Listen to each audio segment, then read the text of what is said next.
नमस्कार, नेशनल खबर का खास प्रोग्राम देख रहे हैं आप और मैं प्रज्ञा झा। आज इस खास प्रोग्राम में हम बात करने वाले हैं गर्दन दर्द की, नेक पेन, जो कि आजकल युवा जो बच्चे हैं, युवा जो लोग हैं, जो बच्चे हैं, जो बूढ़े हैं, महिलाएं हैं, वर्कर्स हैं, हर इंसान में गर्दन दर्द की जो शिकायत है वो काफ़ी ज़्यादा देखने के लिए मिल रही है।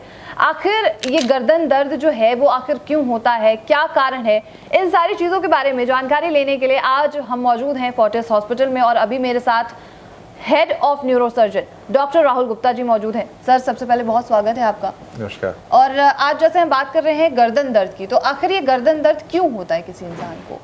जब हम बात करते हैं गर्दन के दर्द की, यानी कि बैक ऑफ नेक पेन, इस हिस्से में जो दर्द है, तो वो एक काफ़ी कॉमन प्रॉब्लम हो गई है और उसके दो मुख्य कारण हैं।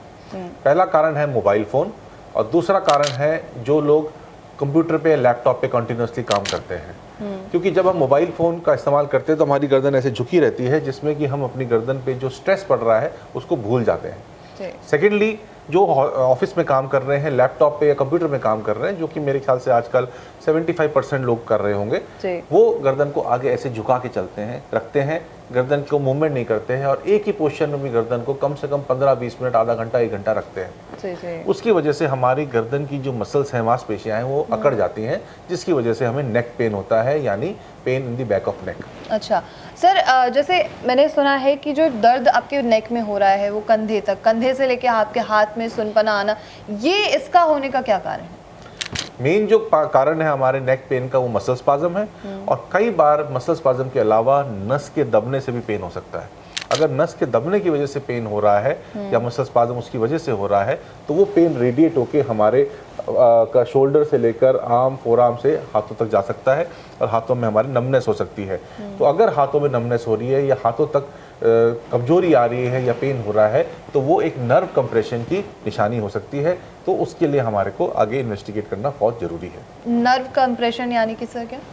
हमारे जो शरीर की हड्डी है उसमें बहुत सारी डिस्क होती है, ऐसे गर्दन के हिस्से में भी डिस्क होती है। गर्दन हमारे स्पाइन का मोबाइल हिस्सा है जिससे कि हम गर्दन को टेढ़ा मेढ़ा कर सकते हैं। तो कई बार झटका लगने से या डिस्क के सतह में कमजोरी होने की वजह से डिस्क का अंदर का सॉफ्ट पोर्शन बाहर निकल आके वो स्पाइनल कॉर्ड या नर्व को दबा सकता है, जिसकी वजह से हमारा पेन हमारे हाथों में या हाथों तक ट्रेवल कर सकता है।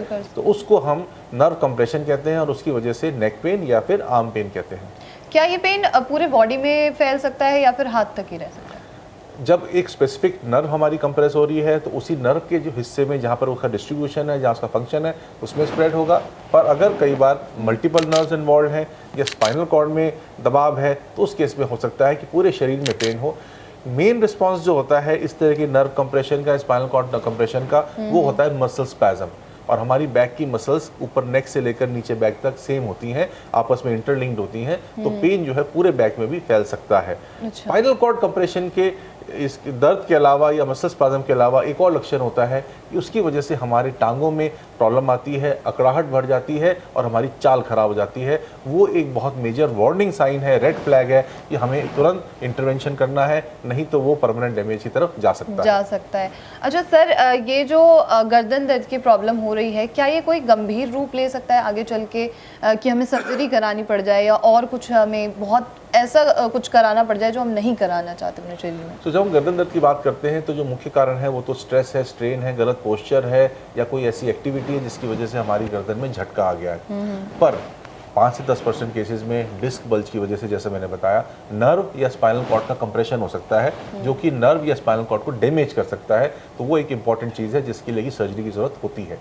इसके अलावा हमारे स्पाइन में ट्यूमर हो सकता है जो कि स्पाइनल कॉर्ड के अंदर हो सकता है, स्पाइनल कॉर्ड और हड्डी के बीच में हो सकता है, या हड्डियों का ट्यूमर भी हो सकता है जिसके लिए कि सर्जरी की जरूरत पड़ सकती है। इसके अलावा गर्दन की ट्यूबरक्लोसिस भी काफ़ी कॉमन है। अगर गर्दन में ट्यूबरक्लोसिस है जिसकी वजह से नर्व या कोई स्पाइनल कॉर्ड कंप्रेस हो रही है या फिर हड्डी गल गई है, टेढ़ी हो रही है या कोई हड्डी में फुलावट आ गई है, तो उसकी वजह से या पस पड़ने की वजह से भी पेन हो सकता है। तो वो भी एक सीरियस प्रॉब्लम है। कुछ लोगों के कंजेनिटल मालफंक्शन यानी जन्म से प्रॉब्लम्स होती हैं जिसकी वजह से हड्डी टेढ़ी मेढ़ी होती है या वहाँ पर कोई न्यूरल डिफेक्ट होता है। कई पेशेंट्स होते हैं जिनको जन्म से सबसे ऊपर वाले हिस्से में, जिसको कि क्रेनियोवर्टिब्रल जंक्शन कहते हैं, उसमें भी डिफेक्ट होता है जिसकी वजह से उनको कॉन्टिन्यूसली पेन हो सकता है, हेडेक भी हो सकता है, गर्दन टेढ़ी भी हो सकती है, गर्दन फंस भी सकती है, अकड़ भी सकती है। तो कुछ लोग जिनको कट कट की आवाज़ें आती हैं गर्दन हिलाने पे, उनको हो सकता है कि कोई क्रेनियोवर्टिबल जंक्शन एनॉमली हो, जिसकी वजह से प्रॉब्लम हो, तो उसको भी इन्वेस्टिगेट करना जरूरी है, क्योंकि वो भी एक घातक रूप ले सकती है। अगर स्पाइनल कॉर्ड में सीवियर कंप्रेशन होता है तो पेशेंट के हाथों पैरों में पैरालिसिस होने का चांस होता है। चांसेस होते हैं। अच्छा, इसमें सर्जरी करानी ज़रूरी होती है या फिर हम अवॉइड करके मेडिसिन लेके ठीक हो सकते हैं? अगर पेशेंट को ट्यूबरकुलोसिस है या पेशेंट को ये सब प्रॉब्लम्स हैं पेन का और नमनेस का, लेकिन कोई सिग्निफिकेंट नर्व कंप्रेशन नहीं है, तो हम दवाइयों से ठीक कर सकते हैं। अदरवाइज सर्जरी जरूरी है। और गर्दन की सर्जरी, जहाँ तक मेरा एक्सपीरियंस है, काफ़ी सेफ होती है अगर एक अच्छे हॉस्पिटल में माइक्रोस्कोप के द्वारा मिनिमली इन्वेजिव मेथड से सर्जरी करी जाए, तो उसके रिजल्ट्स काफ़ी अच्छे हैं। रिजल्ट्स अच्छे हैं सर, लेकिन जैसे आपने कहा कि रिजल्ट्स अच्छे आते हैं, आजकल टेक्नोलॉजी काफ़ी ज़्यादा हो गई है, क्योर तो इंसान एक बार में हो सकता है, क्या वो परमानेंट रह सकता है या फिर दोबारा आपके नेक पेन शुरू हो सकता है या कोई और प्रॉब्लम जनरेट हो सकती है? सो नेक की हम जब बात करते हैं सर्वाइकल स्पाइन की, तो इसमें 7 हड्डियां हैं। इसके अलावा ऊपर हमारा सर भी रखा होता है। तो इस केस में अगर एक लेवल पे प्रॉब्लम है तो उसको सर्जरी द्वारा ठीक किया जा सकता है, पर ऐसी कोई गारंटी नहीं होती कि बाकी किसी और लेवल पे कोई प्रॉब्लम हो। यूजुअली ट्यूबरकुलोसिस में दवाइयाँ भी लेनी पड़ती हैं जिससे कि ट्यूबरकुलोसिस हील होता है। ट्यूमर अगर है तो ट्यूमर अगर किस टाइप का ट्यूमर है उस पर डिपेंड करता है कि वो परमानेंटली क्योर हो रहा है या उसमें रिकरेंस का चांस है। डीजेनरेटिव स्पाइन डिजीज़ है तो उसमें हो सकता है कि हमें आगे से और पीछे से दोनों तरफ से सर्जरी करनी पड़े, तो उसमें भी हम लोग कोशिश यही करते हैं कि क्योर मिले पेशेंट को। गर्दन की सर्जरी अगर एक बार ठीक से हो जाती है तो रिजल्ट्स काफ़ी अच्छे हैं और रिकरेंस के चांसेस काफ़ी कम रहते हैं। तो सर, अगर किसी इंसान को ये प्रॉब्लम हो रही है या नेक में पेन हो रहा है, तो इससे उसे क्या क्या प्रिवेंशन लेने चाहिए, क्या क्या वो प्रिकॉशंस ले? अगर हमारा पोस्चर गलत है जिसकी वजह से नेक में पेन हो रहा है, तो हमारे को पोस्चर ठीक करना है। सबसे ज़रूरी ये है, कुछ एक एक्सरसाइजेज आती हैं, आइसोमेट्रिक नेक एक्सरसाइज आती हैं, वो सब करनी चाहिए। हमें फिजियोथेरेपिस्ट की सलाह लेनी चाहिए कि कौन सी एक्सरसाइज करने से हमारी गर्दन की प्रॉब्लम सॉल्व हो सकती है। अगर टेम्परेरी पेन है तो गर्म सिकाई कर सकते हैं, जेल लगा सकते हैं, उससे भी आराम मिलता है। कुछ पेशेंट्स ऐसे होते हैं जिनको कि कॉलर पहनने की ज़रूरत पड़ती है, तो आप सॉफ्ट कॉलर पहन सकते हैं, उससे भी नेक को रिलैक्सेशन मिलता है। पर बहुत लंबे टाइम तक कॉलर पहनने से मांसपेशियाँ और कमज़ोर हो जाती हैं, तो उसको अवॉइड करना चाहिए। और अगर हमें फिर भी पेन कंटिन्यू हो रहा है तो हमें एक विशेषज्ञ के पास जाना है, स्पाइन स्पेशलिस्ट के पास जाना है, जो कि हमारे एमआरआई कराएगा, एमआरआई को रीड करेगा, कई बार एक्सरे सीटी स्कैन कराने की ज़रूरत भी पड़ती है।